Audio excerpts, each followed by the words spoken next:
Hello everyone, आप सभी का हमारे चैनल पे स्वागत है बच्चों। तो आज के इस वीडियो में हम क्लास 10th की जो गणित है ना, उसका चैप्टर नंबर जो 10 है उसको वन शॉट में हम बेसिक चीज़ों को समझते हुए कंप्लीट करने वाले हैं और विद मोस्ट इंपॉर्टेंट क्वेश्चन। तो बिना किसी देरी की वीडियो को स्टार्ट करते हैं। तो सबसे पहले इसके बेसिक्स में आ जाते हैं। जो चैप्टर का नाम वृत्त है, वृत्त क्या होता है ना, अगर मैं आपको समझाऊँ, ये एक बिंदु है, ठीक है, ये एक स्थिर बिंदु है।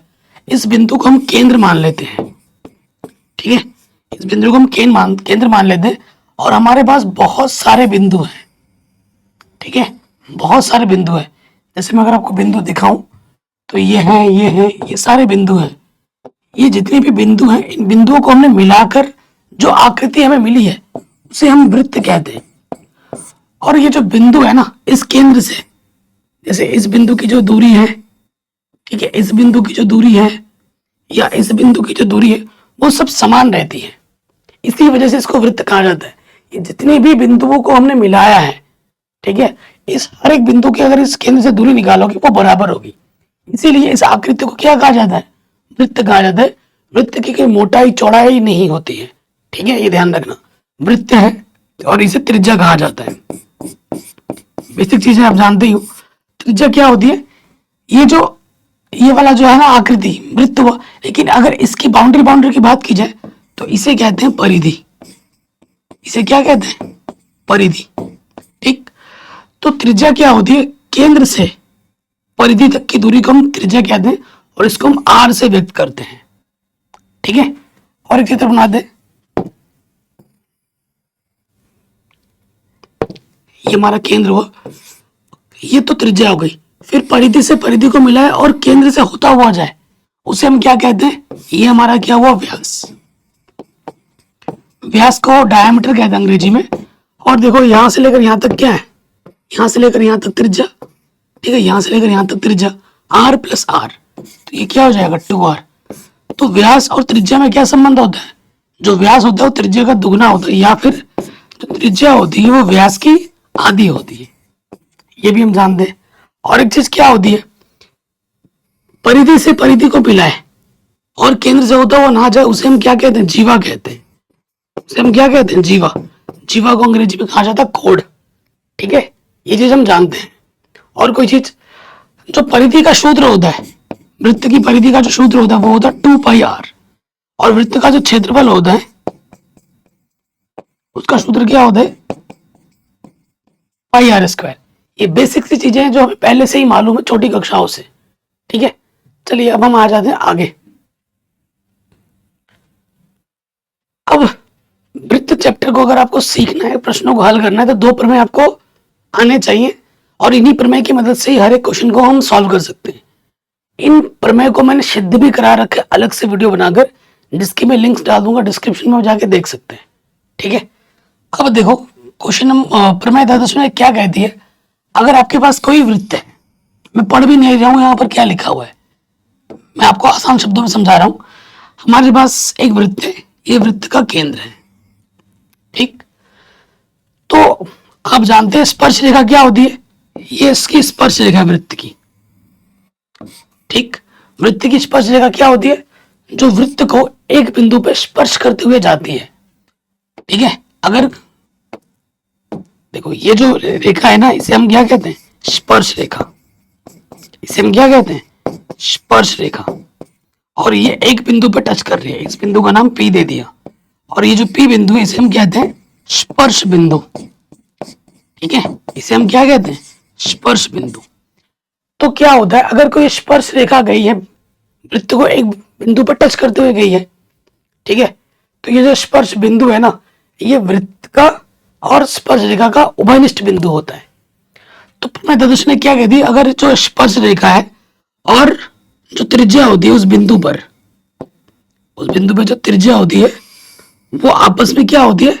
लंबवत होती है, यहां से लेकर यहां तक। मतलब त्रिज्या और स्पर्श रेखा के बीच में 90 अंश का कोण बनता है, यही चीज यहां लिखा हुआ है।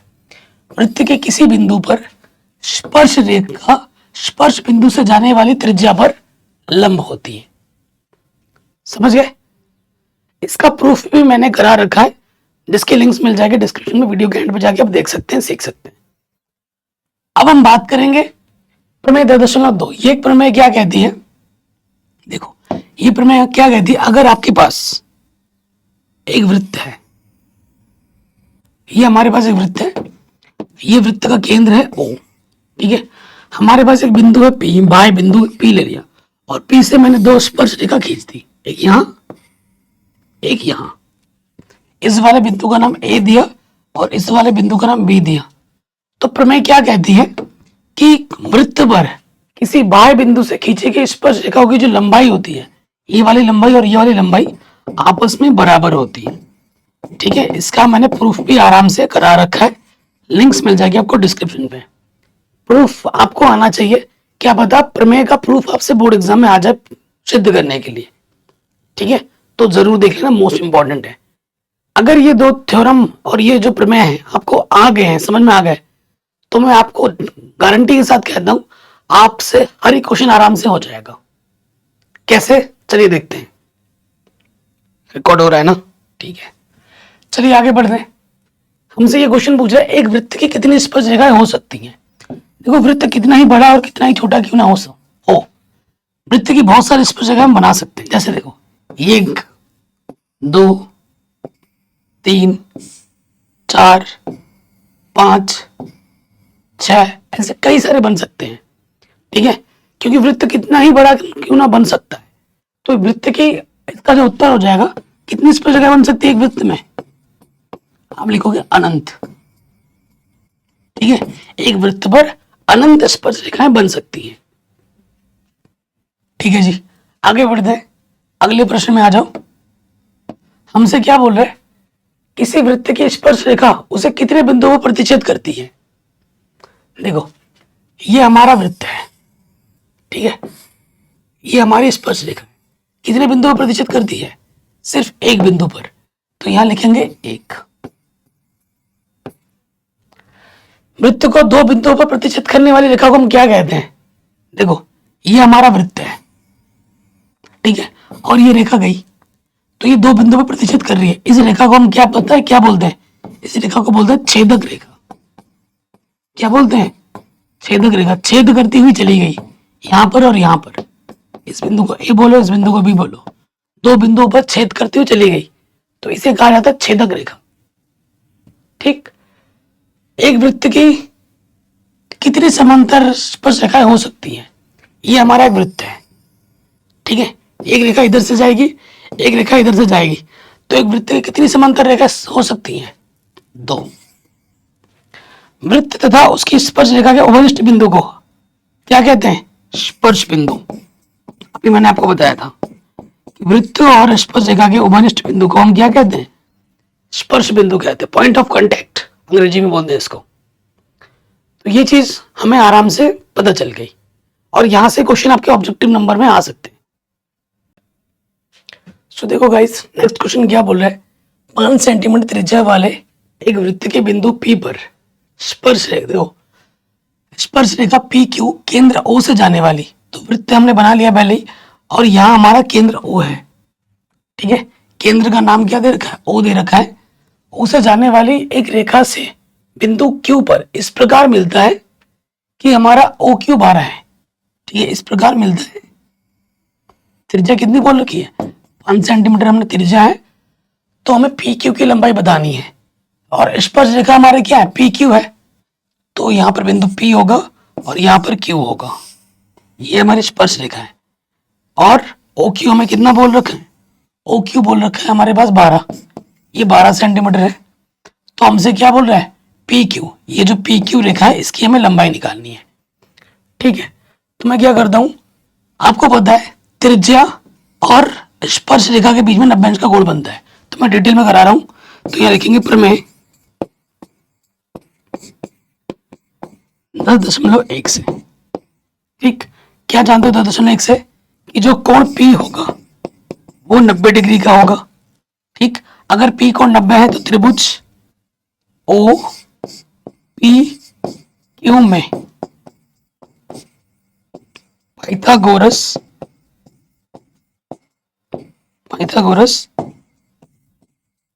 प्रमेय से, ठीक है। तो पाइथागोरस प्रमेय क्या हो जाती है, कर्ण का वर्ग जो होता है वो होता है आधार का वर्ग प्लस लंब का वर्ग। ठीक है, ये चीज होती है। अब हम मान रखेंगे, देखो कर्ण हमारा क्या है, 12 है, 12 का वर्ग। आधार और लंब किसी को भी मान सकते हो पाइथागोरस प्रमेय लगाते वक्त। तो आधार हम मान लेते हैं क्यू पी या पी क्यू जो लिखना चाहो, और लंब हमारा 5 है। ठीक है, 12 का वर्ग क्या होता है 144, इस पी क्यू का वर्ग, और ये 5×25। संख्याओं को एक तरफ लाएंगे, 25 प्लस का इधर आगे माइनस का हो जाएगा, घटाएंगे तो ये आ जाएगा 119। पी क्यू वर्गमूल निकाल देंगे, पी क्यू कितना होगा अंडर रूट का 119 सेंटीमीटर। ठीक है, आपका जो ऑप्शन नंबर डी है वो बिल्कुल सही हो जाएगा। ठीक है, आगे बढ़ते हैं। अगले क्वेश्चन में आ जाओ, वेरी इंपॉर्टेंट है। कह रहे आकृति में टीपी और टीक्यू, टीपी और टीक्यू केंद्र ओ वाले किसी वृत्त पर दो स्पर्श जगह इस प्रकार है कि पी ओ क्यू 110 है। पी ओ क्यू कितना है 110 है। तो पी टी क्यू ये वाला जो कोण है वो कितना होगा वो आपको बताना है। सो बहुत ही आसान क्वेश्चन है, ऑब्जेक्टिव में है, तो मैं आपको बताता हूं। ये स्पर्श रेखा है और ये त्रिज्या है, इसके बीच में 90 अंश का कोण।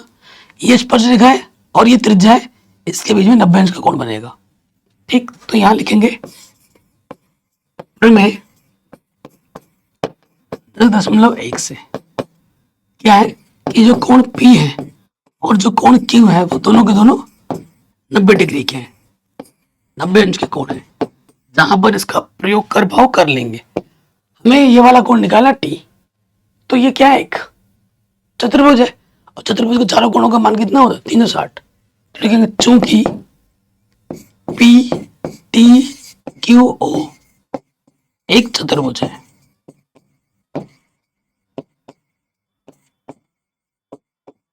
ठीक है, और चतुर्भुज के चारों कोणों का मान कितना होता है 360 होता है। ठीक है, मान रखो P का मान है 90, ठीक है, T का मान हमें निकालना है, O का मान है 110 और Q का मान है 90। तो 90 90 180 180 और 200 180 और 110 290। अरे यार प्लस क्यों लगा दे रहा हूं। ठीक, सो देखो प्लस का 290 इधर आगे माइनस का हो जाएगा, सो उत्तर आ जाएगा 70 डिग्री। ठीक है, तो हमारा जो पी टी क्यू होगा वो कितना होगा 70 डिग्री होगा। ऑप्शन नंबर बी हमारा बिल्कुल सही हो जाएगा। अब आओ अगले क्वेश्चन में, कह रहे हैं यदि एक बिंदु P से केंद्र O वाले किसी वृत्त पर, एक वृत्त है जिसका केंद्र है O, ठीक हो गया, हमसे क्या बोल रहा है पी ए और पी बी, पी ए और पी बी दो स्पर्श जगह खींची जाती हैं। दो स्पर्श जगह परस्पर 80 डिग्री के कोण पर झुकी हुई हैं। कितने डिग्री के कोण पर झुकी हुई हैं 80 डिग्री के कोण पर झुकी हुई है। तो पी ओ ए निकालना है, ठीक है, पी ओ ए। सो यहां देखो पी ओ ए ये वाला कोण कितना होगा ये आपको बताना है। ठीक है, शानदार क्वेश्चन है। सो देखो इससे इसको मैं मिला दूंगा, मिला दिया, तो देखो जब तक ये कोण नहीं आएगा तब तक आप ये वाला कोण नहीं निकाल सकते, है कि नहीं। ऑब्जेक्टिव में लेकिन मैं डिटेल में करा रहा हूँ, मेरे को शॉर्टकट में कराना हो तो मैं करा देता, लेकिन मैं पूरा नॉलेज दे रहा हूँ। इसीलिए देखो सबसे पहली चीज तो देखो यहाँ पर पहले ये वाला कोण निकालेंगे पूरा।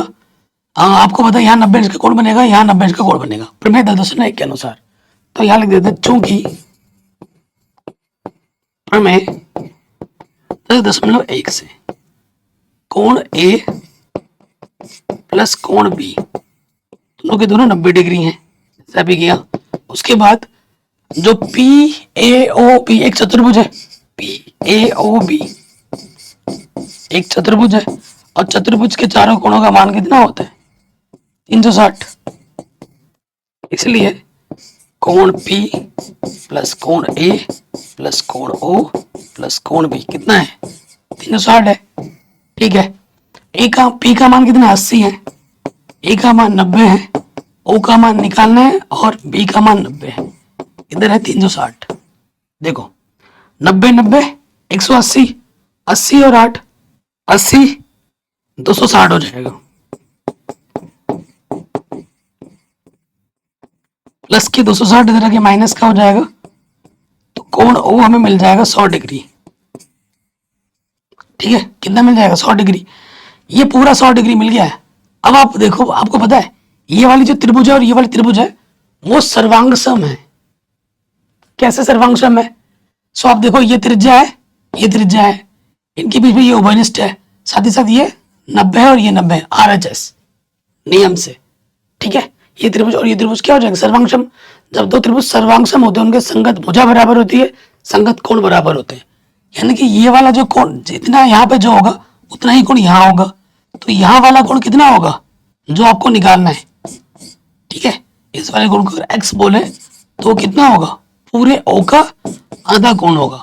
O हमें मिला है 100, भट्टे में है 2, 2 पंजे 10, 0, तो उत्तर हमें मिल जाएगा 50। कितना होगा? 50 डिग्री होगा। कोई भी दिक्कत हो, कोई भी परेशानी हो, वीडियो को दोबारा देखें।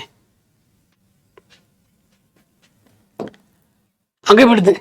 काफी शानदार शानदार क्वेश्चन दिए और सारे इंपॉर्टेंट है, और ये मेरा दावा है यहाँ से क्वेश्चन जरूर आएगा, 100% आएगा ही आएगा। ठीक है, फालतू क्वेश्चन एक भी नहीं लिया गया है यहाँ पर। आगे बढ़ते, सिद्ध कीजिए कि किसी वृत्त के किसी व्यास के सिरों पर खींची गई स्पर्शिकाएं समानांतर होती हैं। सो देखो दोस्त, हमारे पास एक वृत्त है, पहले वृत्त बना दें। ठीक है, ये वृत्त का केंद्र है, ओ नाम लिख दिया, और ये वृत्त का व्यास है। कह रहे व्यास के सिरों पर खींची गई स्पर्शिकाएं यहां से और यहां से ये आपस में समानांतर होती है, ये हमें सिद्ध करना है। ये इसका नाम x बोला, इसका नाम y, इस बिंदु का नाम a दे दिया, इस बिंदु का नाम b, ये y डैश और ये x डैश। हमें दिखाना है ये जो रेखा है और ये जो रेखा है आपस में समानांतर है, ये हमें सिद्ध करना है। चित्र जरूर बना लेना है। हमें सिद्ध क्या करना है वो लिख लेते हैं।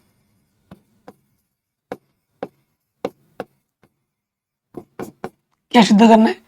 कि जो एक्स वाई है रेखा है वो समांतर है एक्स डैश वाई डैश की। ये चीज हमें क्या करनी है दोस्त? सिद्ध करनी है। बहुत ही आसान है। अब आप देखो, सबसे पहली चीज आप क्या जानते हो कि भैया ये स्पर्श रेखा है, ये त्रिज्या है कि नहीं? तो यहाँ पे 90 अंश का कोण बनेगा, ये भी स्पर्श रेखा है, त्रिज्या है, यहाँ पे भी 90 अंश का कोण बनेगा। सही बात है।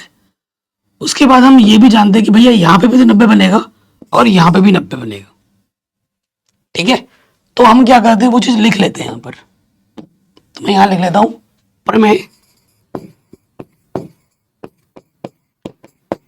10.1 से।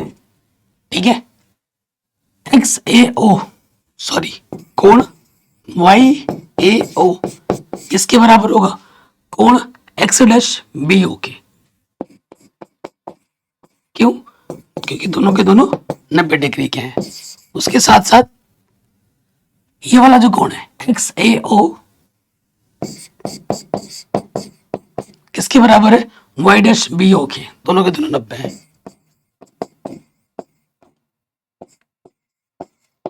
ठीक है जी। अब आप देखो, एक चीज आपने नोटिस की, नोटिस नहीं की होगी आपने।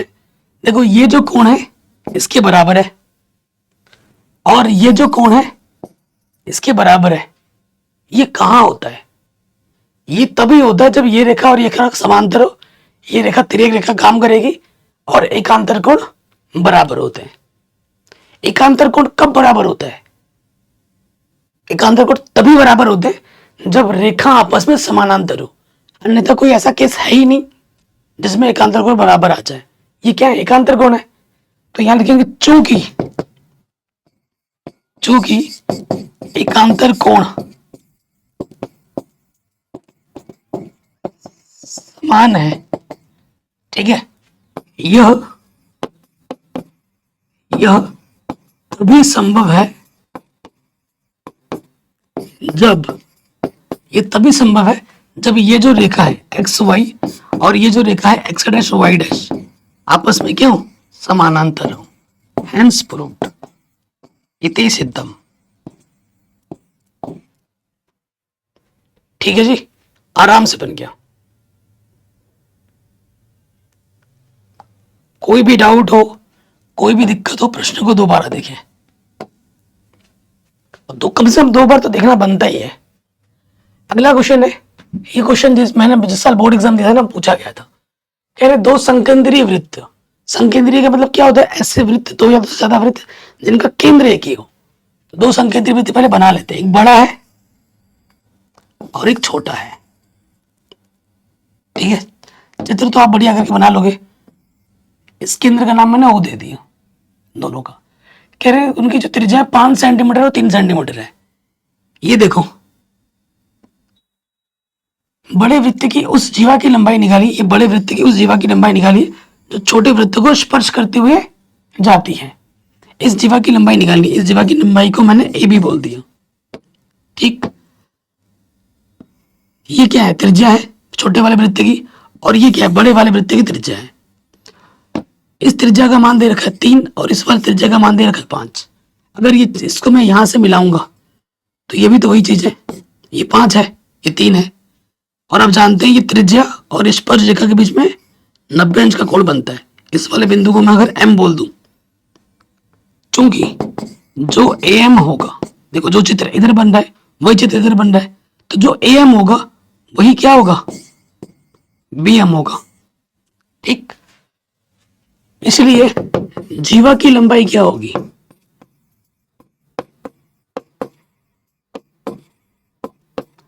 जीवा की लंबाई क्या होगी, A M plus M B, इतना प्लस इतना। और आप जानते हैं एम बी या पी एम की जगह आप ए एम लिख सकते हो, तो ये आ जाएगा 2am। ठीक है, बस अब ए एम में निकल जाए, हमें ए एम मिल जाए, तो जैसे ही मान रख देंगे हमें हमारा उत्तर मिल जाएगा। अब देखो बहुत ही आसान है, चूंकि में 10.1 से क्या जानते हो कि त्रिज्या और स्पर्श रेखा के बीच कोण कितना बनेगा, 90 बनेगा। तो ये जो कोण m है वो कितना है, 90 डिग्री है। और जैसे ही 90 डिग्री हुआ ये क्या बन गया, समकोण त्रिभुज। और समकोण त्रिभुज में पाइथागोरस प्रमेय लगा सकते हैं। त्रिभुज ओ एम ए में, ठीक है, पाइथागोरस प्रमेय के अनुसार, पाइथागोरस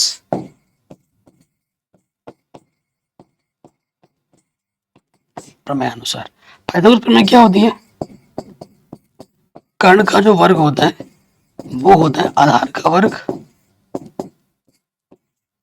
प्लस लंब का वर्ग।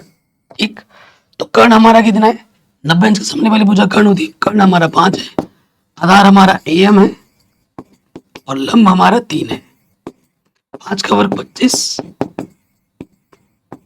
3 का वर्ग 9, तो संख्या को एक तरफ प्लस का 9 इधर के माइनस का हो जाएगा, तो यहां से बचेगा 16। ठीक है, तो वर्गमूल निकालेंगे, 16 का वर्गमूल आज एम आ जाएगा, 16 का वर्गमूल कितना होता है 4, तो जो हमें एम मिलेगा वो 4 मिलेगा। एम का मान उठाकर यहां रख दो, तो जीवा की लंबाई कितनी आ जाएगी, 8 सेंटीमीटर। ये हमें हमारा उत्तर, हमें हमारा आंसर आराम से मिल जाएगा।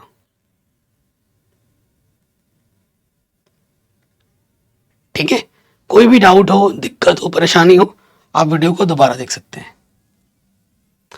ये जो क्वेश्चन है मोस्ट रिपीटेड क्वेश्चन है, ठीक है, बार बार आ जाता है एग्जाम में, मोस्ट रिपीटेड क्वेश्चन है। हमसे क्या बोले, एक वृत्त के परिघत एक चतुर्भुज एबीसीडी खींचा गया है, देख सकते हैं आपके आंखों के सामने, सिद्ध कीजिए ए बी और ये सी डी वो बराबर होगा B C plus A D के। बहुत ही शानदार और इंपॉर्टेंट प्रश्न है। सो देखो कैसे करेंगे।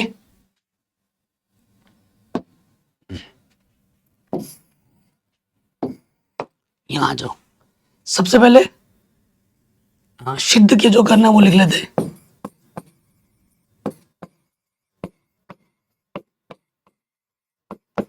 क्या सिद्ध करना है हमें? A B plus C D बराबर A D plus B C, ये हमें सिद्ध करना है। ठीक है, अब देखो हम जानते हैं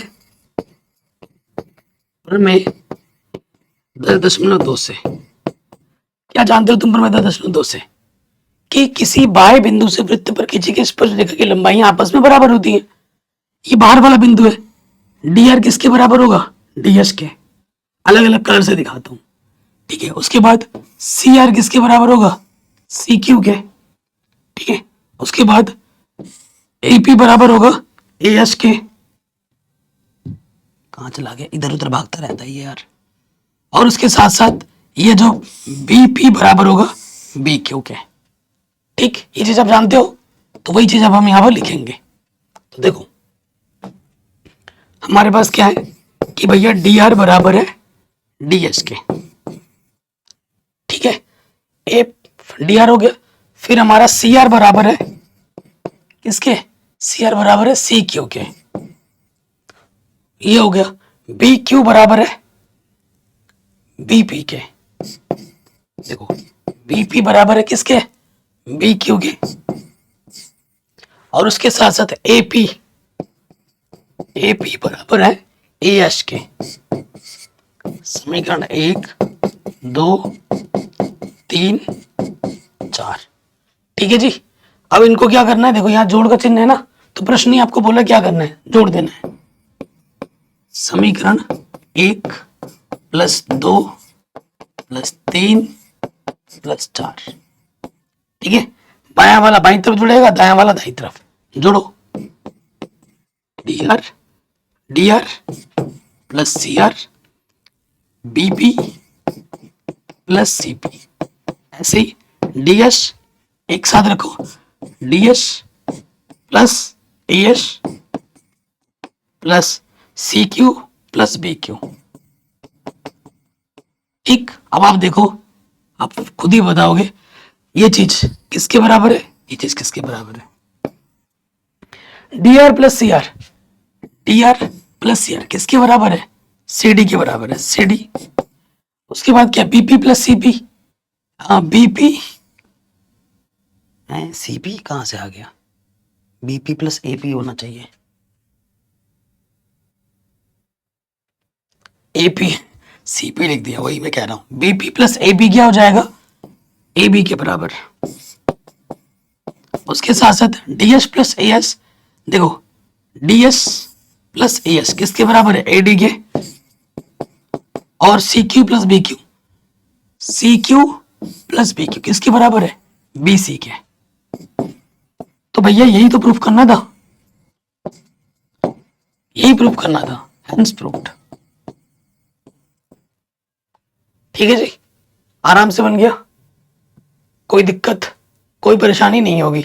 मोस्ट इंपॉर्टेंट क्वेश्चन है और ये क्वेश्चन बोर्ड एग्जाम में बार बार पूछा जाता है। अगले क्वेश्चन पे आ जाते हैं। ये जो क्वेश्चन है ये भी वेरी वेरी इंपॉर्टेंट है और इस क्वेश्चन को भी बार बार बोर्ड एग्जाम में हर साल पूछा जाता है। ठीक है, मोस्ट इंपॉर्टेंट क्वेश्चन है। कह रहे आकृति में एक्स वाई और एक्स डैश वाई, ये जो एक्स वाई है और ये जो एक्स डैश वाई डैश है, ठीक है, केंद्र ओ वाले किसी वृत्त पर दो समांतर रेखाएं, ठीक है, स्पर्श रेखाएं और स्पर्श बिंदु सी पर स्पर्श करती है। ठीक है, ये भी स्पर्श रेखाएं, चलो जो भी है वो आपके चित्र में दिख रहा है। हमें बस ये सिद्ध करना है कि ये जो ए ओ बी है ये 90 अंश का होगा। ए ओ बी का मतलब कहाँ है? ए ओ बी, ये वाला जो कोण होगा वो हमें 90 अंश का दिखाना है, ए ओ बी। ठीक है, अब इसके लिए हमें रचना करनी पड़ेगी। रचना आप लिख देना क्या? ओ से सी को मिलाना। क्या बोल लिख दोगे? ओ से सी को मिलाने पर, क्योंकि जगह कम पड़ जाएगी ना, यहाँ पर मैं करूंगा ना, जगह कम पड़ जाएगी आई थिंक। फिर भी मैं ट्राई करता हूं करने का। ये लिखता क्यों नहीं है? रचना। रचना क्या है? ओ से सी को मिलाया। ठीक, पहला रचना हमने ये किया। उसके बाद इस देखो अगला जो काम हमें करना है, इस त्रिभुज को सर्वांशम दिखाना है। और मैं क्या बोलता हूँ अपनी सुविधा के लिए, मैंने इसका नाम, इस कोण का नाम 1 बोला, इस कोण का नाम मैंने 2 बोला, इसका मैंने 3 बोला और इस कोण को मैंने 4 बोला। ठीक है, हमें सिद्ध क्या करना है वो भी मैं लिख देता हूं। अरे भाई क्या हो रहा है? सिद्ध करना है, सिद्ध करना है हमें कोण ए ओ बी 90 डिग्री, ये चीज हमें सिद्ध करनी है। अच्छा ए ओ बी क्या है भाई? ए ओ बी में ये वाला कोण आएगा और ये वाला कोण आएगा, है कि नहीं? यानी कि अगर किसी तरीके से मैं कोण 2 प्लस कोण 3 ले आता हूं तो बात यही है ए ओ बी, ये चीज हमें सिद्ध करनी है। ठीक, तो देखो मैं क्या करता हूं, लिखता हूं त्रिभुज, त्रिभुज ए पी ओ और ए सी ओ में, त्रिभुज ए पी ओ तथा त्रिभुज ए सी ओ में हमारा जो मकसद है इन दोनों त्रिभुज को क्या दिखाना है? सर्वांशम दिखाना है। अब आप देखो सबसे पहली चीज, ए पी किसके बराबर होगा? ए सी के बराबर होगा। क्यों? क्योंकि बाह्य बिंदु से वृत्त पर डाली गई स्पर्शिकाओं की लंबाई आपस में बराबर होती है।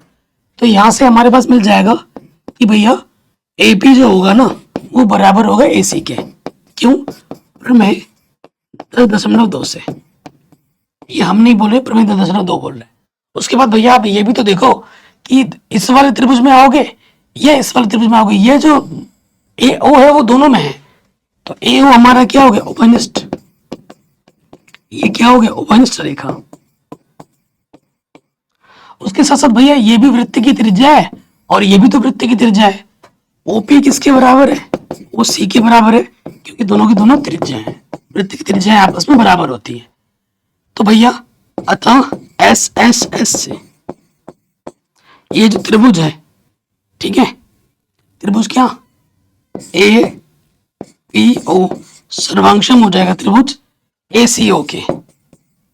भैया जब तो आप ये लिखेंगे अतः सीपीसीटी से, सीपीसीटी से क्या होता है कि अगर त्रिभुज बराबर तो उनके, अगर दो त्रिभुज सर्वांशम है तो उनकी संगत भुजा बराबर होती है, संगत कोण भी बराबर होते हैं। यानी कि जो कोण 1 है वो किसके बराबर हो जाएगा? 2 के। यानी कि कोण 1 बराबर हो जाएगा कोण 2 के। समीकरण नंबर 1। ठीक, इतना आ गया। फिर आ जा इसी प्रकार, ठीक है, इसी प्रकार त्रिभुज सी ओ बी और बी क्यू ओ में, त्रिभुज सी ओ, सॉरी लिखने का तरीका गलत हो रहा है, बी ओ सी, ठीक है, और बी ओ क्यू, ऐसे होगा बी ओ सी सर्वांशम हो जाएगा बी ओ क्यू के।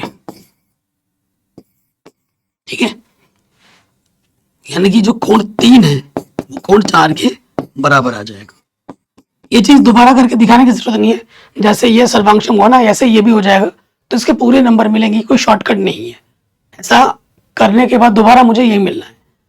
अब आ जाओ, इतना आगे समझ में सिंपल, इतना अगर आ गया ना, अब देखो ये क्या है, एक रेखा है, चूंकि रेखा पीओ क्यू में, पीओ क्यू में एक रेखा पर जितने भी कोण होते हैं उन सबका योग कितना होता है? 360 होता है और 180 होता है, 360 बोल रहा हूं, 180 होता है। अब देखो सीधी सी बात है, इसलिए कोण 1 प्लस कोण 2 प्लस 3 प्लस 4, ये चारों कोणों का मान कितना होगा? 180 होगा। ठीक है भैया, और मुझे सिद्ध करने के लिए 2 और 3 चाहिए, मुझे 1 नहीं चाहिए, तो मैं 1 की जगह पे क्या रख सकता हूँ? 2 रख सकता हूँ। कोण 2 तो ऑलरेडी चाहिए ही चाहिए, मुझे 3 भी चाहिए, 4 नहीं चाहिए, तो 4 की जगह मैं 3 रख सकता हूँ। ये भी 2 बार है, ये भी 2 बार है, ठीक है, तो 2 तो ओपन आ जाएगा।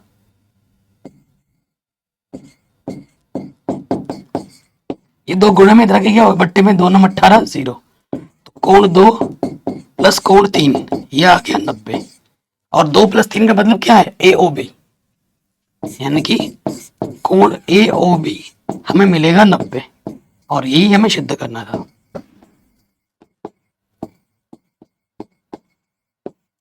ठीक है जी, यही हमें सिद्ध करना था, यही हमें प्रूफ करना था। कोई भी डाउट हो, कोई भी दिक्कत हो, प्रश्न को दोबारा जरूर देखें। आगे बढ़ते हैं अगले प्रश्न में। कह रहे सिद्ध कीजिए, ये भी प्रश्न काफी बार रिपीट होता है, बहुत ही आसान प्रश्न है और बार बार रिपीट होता है। ठीक, कह रहे सिद्ध कीजिए किसी बाह्य बिंदु से किसी वृत्त पर खींची गई स्पर्श रेखाओं के बीच का कोण स्पर्श बिंदुओं को मिलाने वाले रेखाखंड द्वारा केंद्र पर अंतरित कोण का समपूरक होता है। हमें क्या बोल रहे हैं, हमारे पास एक वृत्त है, ठीक है, और वृत्त का केंद्र क्या ले लिया, ओ ले लिया। कोई एक बाह्य बिंदु लेना है पी, और बाह्य बिंदु से डाला गया स्पर्श रेखा, ठीक है, और केंद्र को मिलाने वाली जो कोण है, ये वाला कोण और ये वाला कोण क्या है, संपूरक कोण बनाते हैं। ये हमें सिद्ध करना है। संपूरक कोण क्या होता है, जब आप 2 कोण को जोड़ोगे तो 180 आता है, उसे संपूरक कहते हैं। जब हम 2 कोण को जोड़ते हैं और 90 आता है तो उसे हम कहते हैं पूरक कोण। तो मैं इस बिंदु को नाम देता हूं ए और इस बिंदु को नाम देता हूं बी, ठीक है। तो हमें सिद्ध क्या करना है, यहां लिख देते हैं, हमें सिद्ध करना है। क्या सिद्ध करना है हमें, कि कोण P प्लस कोण O 180 होगा, यानी कि संपूरक का मतलब क्या होता है 180। ये चीज हमें सिद्ध करनी है, ठीक है भैया। और आप ये जानते हो कि यहां पर और यहां पर कितना बनेगा, 90 अंश का कोण बनेगा। स्पर्श रेखा और त्रिज्या, स्पर्श रेखा और त्रिज्या, स्पर्श रेखा और त्रिज्या के बीच 90 अंश का कोण बनता है। तो यहां लिखेंगे प्रमेय 10.1 से। बहुत ही तुच्छ सा क्वेश्चन, लेकिन बड़े बड़े नंबर में आ जाता है कि कोण ए और कोण जो बी है वहां पर कितने अंश का कोण बनेगा, 90 अंश का कोण बनेंगे। यहां पर और यहां पर 90 अंश का कोण बनेगा। ये क्या है भैया, ये क्या है, चतुर्भुज है। तो लिखेंगे चूंकि PAOB एक चतुर्भुज है और चतुर्भुज के चारों कोणों का मान कितना होता है 360। कोण P प्लस कोण A प्लस कोण O प्लस कोण B कितना होगा, 360 होगा।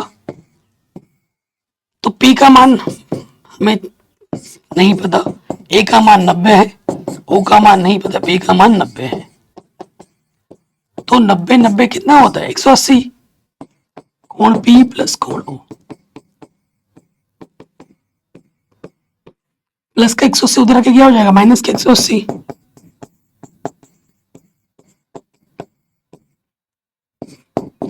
तो P प्लस O कितना जाएगा 180, और यही तो हमें सिद्ध करना था। Hence proved। ठीक, आराम से बन गया। कोई डाउट, कोई दिक्कत हो तो वीडियो को दोबारा देखें। तो आपसे मैं रिक्वेस्ट करूंगा कि प्रश्नावली एनसीईआरटी प्रश्नावली पूरी मैंने करा रखी है, जिसकी लिंक्स मिलेगी डिस्क्रिप्शन में। पर मैं 10.1 और 2 का प्रूफ भी मैंने अलग से करा रखा है, वो भी जरूर देख लेना, वो मोस्ट इंपॉर्टेंट है, वो अलग से पूछे जा सकते हैं। बाकी इस चैप्टर को मैंने 1 शॉट में आपको विद मोस्ट इंपॉर्टेंट क्वेश्चन बता दिया है। आपको वीडियो कैसी लगी आप कमेंट करके हमें जरूर बताएं। जितना रिवाइज करोगे, जितनी प्रैक्टिस करोगे, उतना आपका कॉन्फिडेंस बढ़ेगा, ठीक है। हो सकता है कि कोई क्वेश्चन आपको एक बार में ना आए समझ में, तो आप उसको दोबारा ट्राई कीजिए। ये नहीं कि पहली बार नहीं है तो गिव अप कर दो, नहीं, ट्राई करना है, रिवीजन करना है, प्रैक्टिस करनी है, तभी चीजें आती हैं समझ में। तो वीडियो को हर जगह शेयर करें और हमारे चैनल पर नए हैं तो सब्सक्राइब जरूर करें। जय हिंद, कि अपना ख्याल रखें, मिलते हैं नई वीडियो में।